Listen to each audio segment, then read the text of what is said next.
Hey friends, how you doing today? Just wanted to share a little bit about the Wayfaring Stranger song that I just made a video on, and give you some background as to the sounds in the MacBook here that I created. And so let's zoom in here, and I'm going to actually start with that piano sound and just kind of show you the actual. I have to take this off. Okay, I decided to use.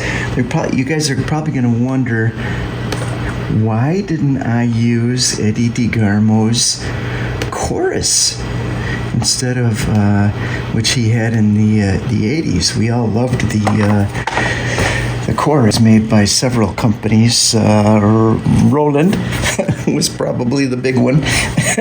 But in any event, I decided to go with the Mutron phase shifter sound, which was on his first album, 1972, because I just really liked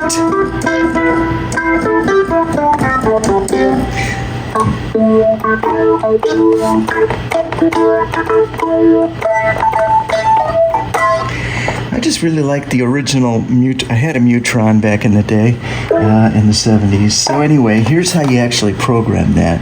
I've got the chorus. I do have a little bit of chorus on it, but the phaser is right here. Here's how it sounds without it.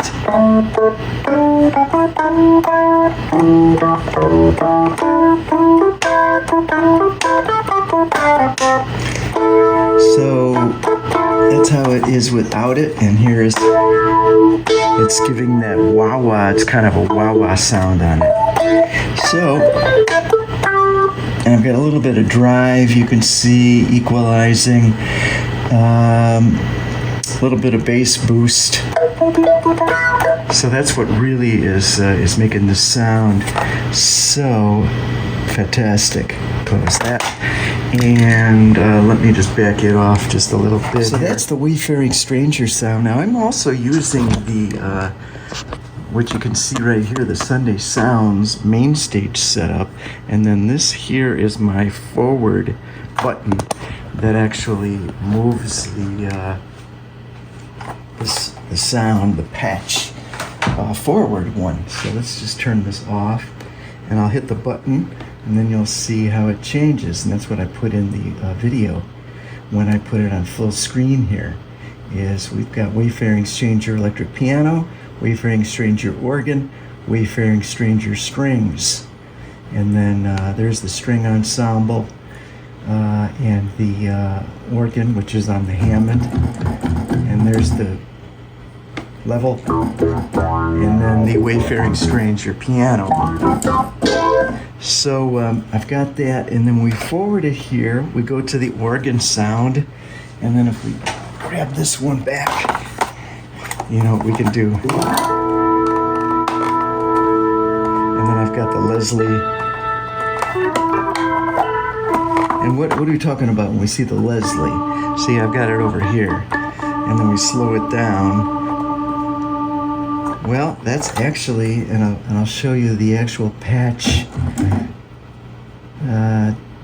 for the B3.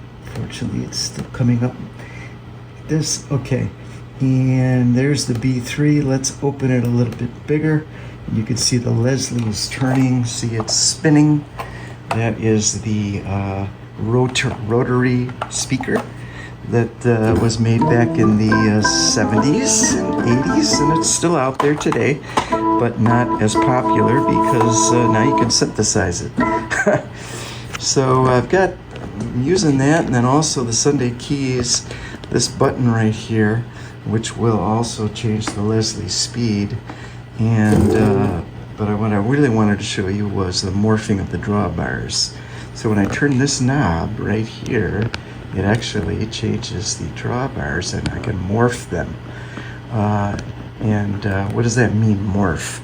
Well, it's actually, if we take this thing down to the bottom, it's actually different presets that are set up. And we have to go into the detail on this because it's not set up for that.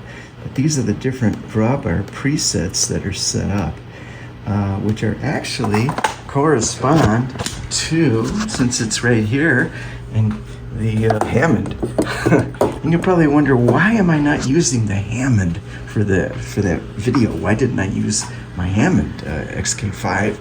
Well, it's because, and also the question, why do I have these keys taped here? I mean, for this setup. And I also want to show you the chart here, but there's a lot to show you. This is page 1, page 2, and there's the score of the song that I did in page 3. But the actual reason why I'm using this is because this is what I'm going to be flying to Chicago in a week. And then this is the keyboard that I'm going to be using. It has 61 notes. It's going to be a Triton on the bottom. And I'll give you a little demo of that at the picnic. Okay, so getting back to this, we're on the second sound. Now we're going to switch it to the third sound. And the third sound is going to be the strings. So let's get this out of the way, and we'll show you the strings. It says strings right here. You can see that. And also right here, and then I also put it up there. So I've got it in several places, and this is what I'll be seeing on stage, is the actual sound here. So, but let's take a look at the what's the composite of this string sound, because I really did want to create a Solina string ensemble, but I just couldn't do that and get that VST integrated in Mainstage, unfortunately. So for all you Mainstage buffs, let me put that back over there, and then I'm going to show you the string ensemble, which actually is called Bloomsbury. It's an awesome string sound, Bloomsbury, that is made up of the orchestra sample. So we've got, so actually I'm using a couple strings. This is the main one. So it's called Singer-Songwriter, and if you listen to these strings, they're just awesome. I got it kind of soft here, turn it up. And then also I split the keyboard. So when we got strings here, and then if you go down, now this is organ. So that's how I played the ending. And I've got the strings on the Vortex, the Alesis Vortex wireless keyboard. This is totally wireless, by the way. So I am going to take this around on stage a bit and walk around with it, which is going to be a blast. You can see how easy it comes down. And I've got, and then I'll just pick it up, put the strap on. So that's just a quick demo. This is a phenomenal string sound.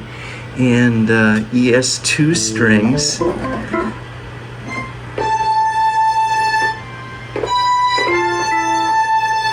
So I have it mixed, actually. So if you look at it, the thick strings right here is mixed kind of soft.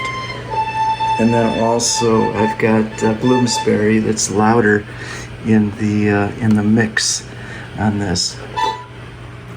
So one of these times I'll get to show you a little bit more of the different sounds that are in the Mainstage here. In fact, I'll do another video and we'll just kind of walk through the 30 different sounds that I created for this gig. So stay tuned, and that'll be the next one.